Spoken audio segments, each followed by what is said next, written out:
hours later, and then eat another belly full of leaves. Isn't that right? It's all you do. They don't play, they don't groom each other, they don't socialise like other mammals. They're quite unusual. Everything has been pared back to the bone because of their diet. They're very, very efficient little animals in their physiology and in their behaviour. They eat quite a lot of leaves. They probably eat about 10% of their body weight in a day.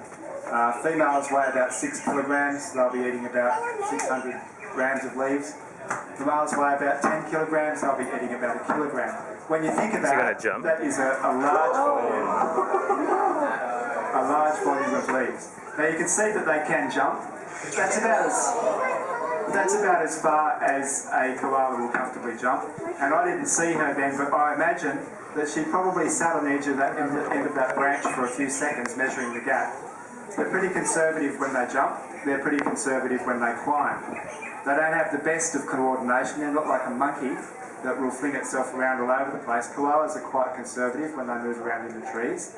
They know their coordination isn't that great. Once again, it's been limited by this food that they eat, low energy. It's resulted in the koalas having a very, very small and primitive brain, which leads to slightly less coordination, slightly less ability to socialise, and all of that extra stuff that they don't really need. So a very, very efficient animal. They get most of the water they need, or usually all of the water they need from the leaves that they eat. Usually, if things are good, they don't have to come down to the ground to drink. They just get all their water from the leaves that they eat.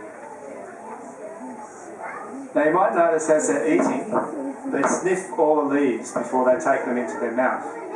One leaf after another, they'll sniff it, and then they'll eat it. They have to be very careful that they're eating the right species. They only eat about 10% of the available eucalyptus species, and they only eat the younger leaves. You'll notice that they're eating the leaves on the tips of the branches. If you were to come back tomorrow, all of these older leaves further down would still be here. So their sense of smell is very, very good. That cute button nose of theirs performs a very important function.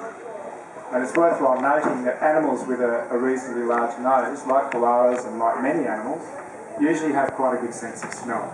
We don't rely on ours so much. These guys, it's absolutely critical to have that sense of smell. The other thing they need it for is to detect the scent of the male koala. We do have a male sitting up highest in that tree over there. You can't really see at the moment, but he has a scent gland in the centre of his chest. And the boys will mark the trees in their territory during mating season, trying to scare away other males.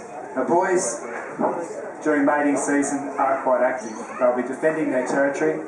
They'll be mating with females, which I have to say is not very romantic. The boys are very, very keen, and the girls are not at all, so you can imagine.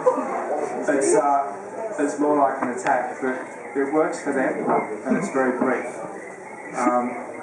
So mating season for the boys, very active. They will actually fight with each other. If another male comes into the territory and refuses to leave, they will actually fight. So the world of koalas is not always peaceful. It usually is, but not always. Usually they're very placid little animals, but the boys in particular can get quite aggressive during the mating season. Now koalas are declining in number, unfortunately. We are still clearing a lot of forest. In fact, as we speak, there's a large portion of forest down near Eden on the south coast of New South Wales that's been cleared right now. And that is one of the last main refuges for